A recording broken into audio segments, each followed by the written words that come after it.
Welcome back to the Video Marketing Conversation, and this is segment 2 with Melanie Romano of So Media. And Melanie, when we broke away, we started talking about the ROI situation and how executives really want to understand how to defend their social media marketing budgets and resources. So how do you answer that question? Well, social media is a lot of fun. We love to hang out on Facebook and see pictures of our friends and tweet about things that are interesting to us. But unless it's adding to the bottom line of our business, it doesn't make sense. So it's natural for marketers to want to connect the return on their investment when it comes to social media. So social media is about time and energy. It can be the time and energy of somebody in your company, or you can outsource to a company like mine and have maybe the time and energy of 2 or 3 people working on your accounts every day. So when it comes to return, we want to think about it very specifically. So one of the questions that I like to ask is, what is the value of one client for 12 months? Now, if you're an author, the value of that client might be $8. So you've got to have a lot of those clients. Yeah, not a whole lot of value there. Now, if you're a staffing company, if you're able to match one employee with one client, that might be a return of $22,000 on average. So if you're investing, let's say, between $18,000 and $24,000 a year in your social media efforts, you want to make sure that those efforts are bringing you at least 2 clients to cover your investment and bring you some kind of a return. So that sounds great in theory, but how do we know? I mean, how do we really know who came from those angles? I mean, how do we know who came from social media? Well, a lot of people might tell you that social media is like a billboard. It is. It's very difficult to track the return on investment in social media. But if you're very intentional about it, it's possible. So we like to get what we call a dream list from our clients. Yeah, you mentioned that in the earlier segment, yeah. So if we have 10 to 100 people that we're focused on, we know that when we spend time in active outreach, that we spend time talking to those people. Our job is to generate conversations that lead to relationships so that we can set a meeting with that prospect and our client. Once that meeting is set, it's up to the client to Obviously close that track person. it and close it, yeah. Yes. Yeah. So you want to be very intentional about it. But there is also return on influence.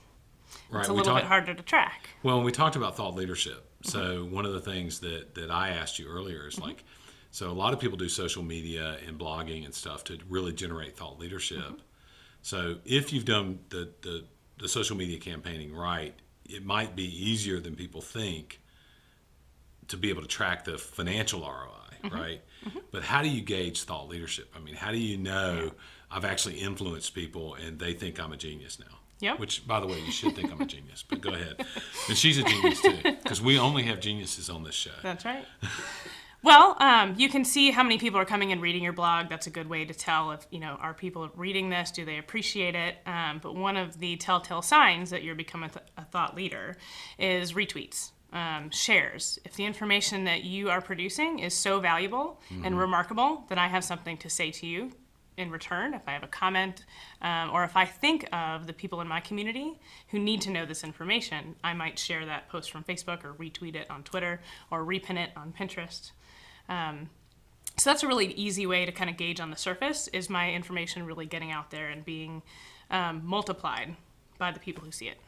So one of the things that is a pet peeve, and you and I know that this is a pet peeve, that people chest beat too much. I mean, they talk about themselves too much. They really aren't generating thought leadership content a lot of times. They're just talking about themselves. So you mentioned that you recently had a blog on y'all's site. One of your folks talked about. So what are the rules around that? How should people? What's a strategy or a tactic people need to be following around that? Yep. Aaron, one of our specialists, recently wrote a blog about the 60-30-10 rule. So the rule is that 60% of the time you publish content from either yourself or third-party people. So it might be, if your audience is entrepreneurs, you might share an article from Harvard Business Review or Atlanta Business Chronicle. So 60% of the time you're sharing helpful information.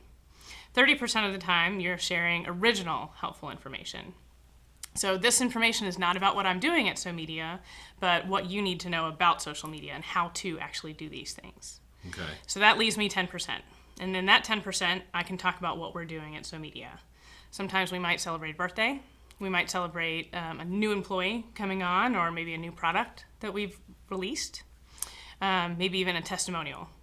Now, having somebody else tell people how great you are is a lot better than telling everybody how great you are yourself. So we love testimonials. Right. Well, the last question I've got for you, because I know a lot of people want to know, is how do you get followers? How do I get more fans and followers? Well, the easiest way to do it is to personally ask every single person you meet. So there's two parts to this invitation. There's a personalized invitation to connect. Scott, I'd really love it if you'd be a fan on Facebook. It's facebook.com/somedia. Go hit the like button. The second part of that is why. Tell Scott why. Well, we're always putting up information on how to, but we're also there to answer your questions. So come to facebook.com/somedia anytime and ask us your questions, and we'll answer you pretty quickly. So if you are speaking, do you ever speak? Yes, absolutely. Yeah. Stand up on their stage and say, I'm Scott Williford, and here's my Twitter handle, here's my Facebook page. Go and connect with me. And give them a minute. Let them do it right then and there. If you're using a hashtag, invite them to use that hashtag and go ahead and tweet using it. It'll give them some practice, but it'll also get you some attention. And then you have people who are connected with you that you can continue to talk to. You covered exactly what I wanted our audience to hear, which was less strategy and more tactics, more specifics. So do follow SoMedia at SoMediaSolutions.com. I'm sure that you'll be able to find their Twitter handles and Facebook handles there. And while you're at it, be sure to like vLink Solutions and follow us on Twitter. So we do give it useful information. So thank you for tuning in, and we look forward to seeing you next time on the Video Marketing Conversation.